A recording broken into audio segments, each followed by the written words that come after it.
What's up, guys? Welcome back to another episode of Get Geeked Saturday with me, Jordan Eames.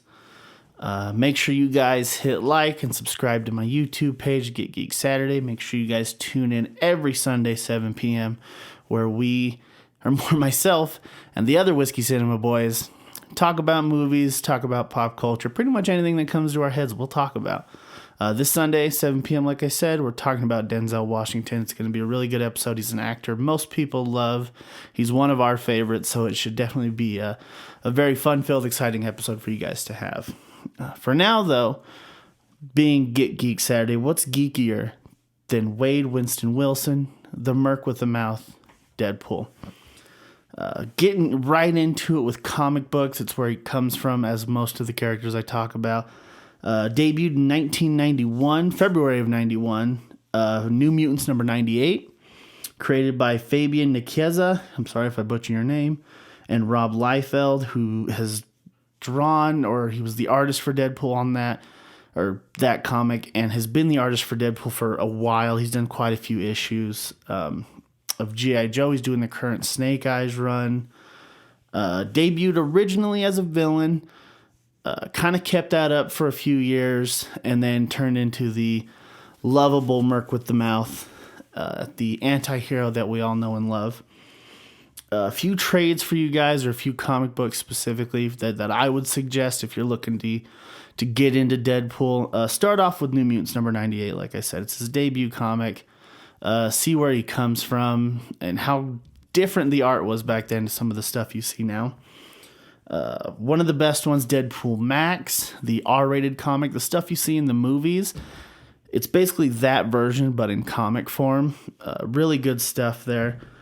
Deadpool Kills the Marvel Universe and the Deadpool Kills the Marvel Universe Again are two issues where he, like it says, goes through and kills the Marvel Universe. A lot of fun, funny stuff in that, good action. He's got a fight with Taskmaster that's really great. And the way he finds his way around to kill some of these heroes is just great writing, great execution. The art just does nothing but add to it even more. Deadpool and Cable, Deadpool and Spider-Man are two runs that he had that were great. Any X-Force run with him, also you can't go wrong with. Deadpool's Secret Wars. Secret Wars came out in the mid-90s, I believe, or late 90s. He wasn't in it, and this basically goes through his side of the story of why he wasn't in it and what happened to him.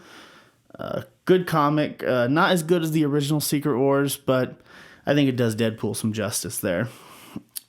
Going back to Deadpool and Cable, this is where I want to talk about, or start to talk about the movies, because Ryan Reynolds read issue number 2 of that run in 2004.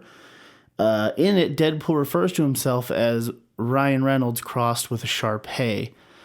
And Ryan Reynolds thought that was so funny and just took a loving and an attachment to Deadpool and had just pushed and pushed for this character to be made into a movie. He thought for sure this thing belonged on the silver screen. Eventually settled in 2009 with X-Men Origins Wolverine, playing Wade Wilson, not so much Deadpool. Which I thought he did great in it. Again, he had great quips. He was very quippy. He had the back and forth with Logan, great action sequences, and then at the end they just, I don't know who directed that movie, but they shouldn't direct another movie again because they ruined the character. It was terrible. Ryan Reynolds was so afraid that the Deadpool wouldn't be seen for how he truly is and would never make it on the silver screen. I'm glad he found his way back around, though, because I personally love these movies. They're some of my favorite superhero movies. Of course, 2016, you've got Deadpool. 2018, you've got Deadpool 2. Recently announced and recently greenlit Deadpool 3. They haven't come out with the date yet, but they have basically said that we're writing a story. He's going to be in the Marvel Cinematic Universe. It's going to be R-rated. And I'm waiting for the team-ups where he's with the Avengers. He goes to drop an F-bomb and just gets punched off the screen by the Hulk or whoever it is, so he doesn't quite get it out. I'm really looking forward to that and the banter between him and some of these characters already established in the MCU. Wade Wilson, of course, the character. Sounds a lot like Slade Wilson. Of course, if you know Slade Wilson, that is DC's Deathstroke. The creators, Rob Liefeld and Fabian Nicieza, liked the character, read the Teen Titans comics with Deathstroke in them, and they basically were like, that's him. That's our character right there.